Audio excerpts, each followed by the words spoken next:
पोखरी मध्यभागे गड़ी उठी एक मंदिर तले अछंती राधाकृष्ण उपरे राम सीता मंदिर रही। ग्रामांचल एभली एक मंदिर सांगकू पार्कर सुविधा थिबारु कहीं केते दूररू लोक माने एठाकू आसी थांती।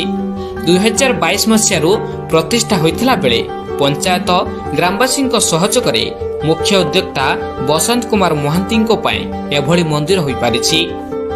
आर्थिक सहायता सहित बाहर किसी अनुदान आसी बाहर आम लोक कि गाँ लोकर किसी अनुदान अच्छी कितु कह गले बसत भाईकर उद्यम ये सुविधा आम पोखरी मध्य भाग मंदिर अच्छी तले राधाकृष्ण उपर सीताराम मंदिर 2 तला विशिष्ट मंदिर अच्छी। पोखरी चारिपार्श्व आमर शारदा मंदिर घंटेश्वरी मंदिर तारिणी मंदिर आमर सरस्वती मंदिर पार्श्व को भिड़िकी आमर जगन्नाथ मंदिर 20 वर्ष हो गलानी।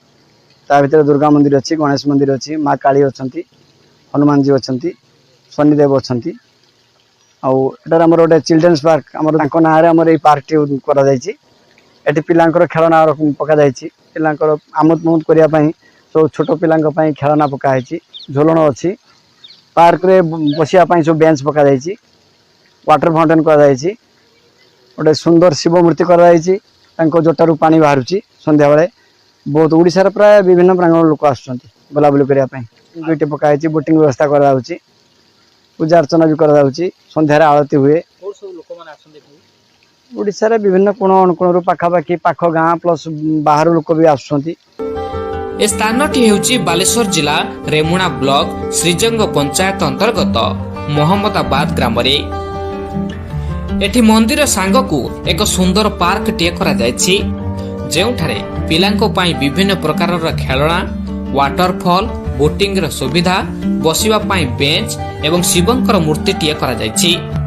प्रथम कथा जगह बहुत सुंदर अच्छे पूरा शांत परिवेश भितर जल भितर प्रथम थर गोटे मंदिर आसी जोटा कि जल भितर मंदिरटा बुलियापाई बहुत भल लगुच। तले राधाकृष्ण मंदिर अच्छी ऊपर आम राम सीता मंदिर अच्छी कहीं मंदिरटा बहुत सुंदर है लोक आसिले जानीपारे गोटे सुंदर माने जगहटा अच्छे परिदर्शन करेंगे। चारिपाखर गार्डेन अच्छी गोटे गार्डेन अच्छी बहुत सुंदर देखा माने बहुत लोक भी आसुच्चंती। आरथर आम आसलु भल लगी से आम फैमिली को लेकिन आसचु। संध्यारे शिवंक जटारू पानी बाहरी थाए। सकाळ और संध्यारे स्थानीय लोक एवं दूर दूरांतर लोक माने आसी मंदिर रे पूजार्चना करिबा सह पार्क रे मजामस्ती करी जाई थांती।